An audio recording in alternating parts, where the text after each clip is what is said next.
about my experience. Me.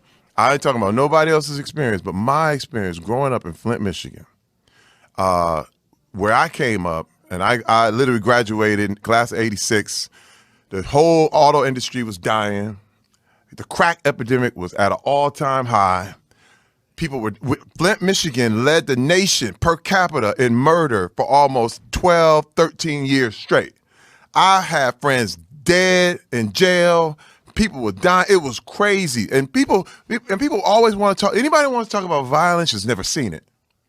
I'm trying to tell you, when you talk about violence for real and you see it, it's like, it's one of the scariest, most crazy things you've ever seen in your life.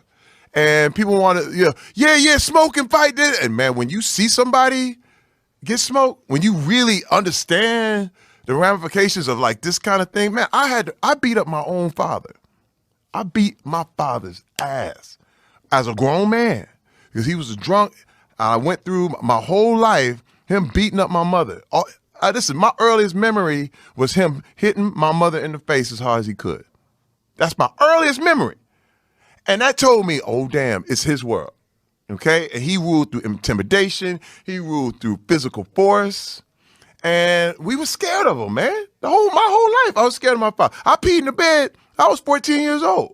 Because I wake up, I didn't know what was going to happen. I'm still afraid of my father. I would never fight my father. Come on, man. I don't care, world champion, because I know he would shoot you. He would kill you. He would kill you. I knew that for a fact. I knew that as an adult, I was always respectful. He needed money. I would make sure I gave him money. I didn't want to be on his bad side. But see, I did the same thing. I was a pleaser. I was like, man, you want another beer? Here's another beer. You want this? No. Yes, sir. Yes, sir. But pull your pants up. My pants up, sir. No. But this is the thing. I became a grown man.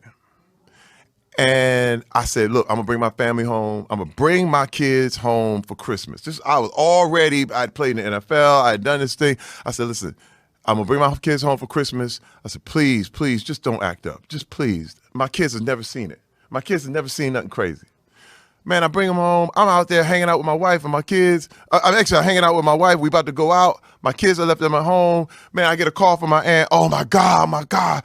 He hit your mama in the face. He knocked her tooth sideways. He knocked her tooth loose. I said, what? Are you kidding me? Like, I spent my whole life trying to keep my kids out of this. And all of a sudden, I bring you home one time. I just ask you promise me you're not going to trip? And he just did that to show me he could do whatever he wanted to do. I said, go take the kids to the aunt's house. I dropped my wife off at the aunt's house. I drove to the house. I went home. He was still there. I said, man, it's me and you. And I beat his ass for hours. Now, Mike, let me tell you something. What blew me away, though, I thought I would feel some satisfaction from that. I thought I would get some sort of release, and I got nothing. Man, look, I was sitting there like, this don't work, dog. This don't work. I got revenge. Wait, I got all the revenge I wanted. He was laying there talking about, do him, please. Because he an old man now. You know what I mean? And I'm going, all right, hey, man, all this beating people ass stuff, it don't work.